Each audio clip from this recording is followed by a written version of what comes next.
Japan Dyno, the best of Japan to you. Howdy, this is Andy of Japan Dyno, and I have for you an HKS super sequential blow-off valve on the flange for the Nissan Skyline vehicles. So the vehicle-specific flange for the Nissan Skyline. HKS super sequential blow-off valve made by the HKS company here in Japan. HKS, a famous tuning and performance company, of course. The sequential, the most famous of their blow-off valves.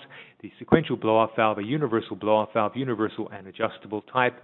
But on the flange, the vehicle-specific flange for the R32, R33 Skylines, and with the gasket here and the bolts straight onto the stock position of where the existing blow-off valves are. So bolts straight on there, very easy install, just plug and play install, and very tidy, as you can see in the photo here, the HKS super sequential blow-off valve. The front trumpet here from which the sound emanates, the front trumpet in great condition, as you can see. A few little marks and scratches, but the piston there, piston which allows the release of the boost pressure.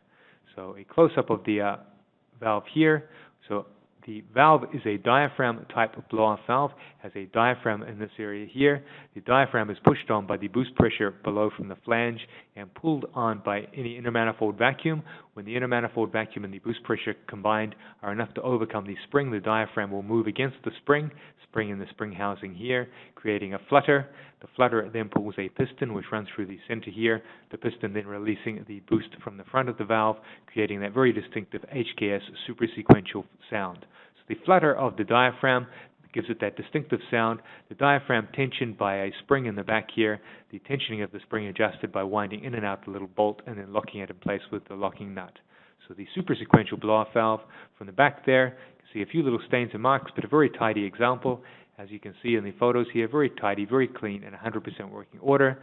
The other side, again, a few little minor marks and scratches, and a little bit of corrosion there, but apart from that, very, very tidy, and a good tidy example. Billet aluminum body to the valve, and an extremely tidy condition. The front of the blow-off valve, giving a better look at the piston there. This is the piston which is pulled back by the diaphragm, allowing the boost to squeeze around the outside of the piston here, creating that very distinctive HKS super sequential sound. So the HKS super sequential blow-off valve by the HKS company here in Japan, made in Japan, from Japan. Thank you. In order to serve you better, we have our website at www.japandyno.com, as well as our blog, the Japan Dyno Daily Fix, where we feature items of special interest. Look forward to seeing you there.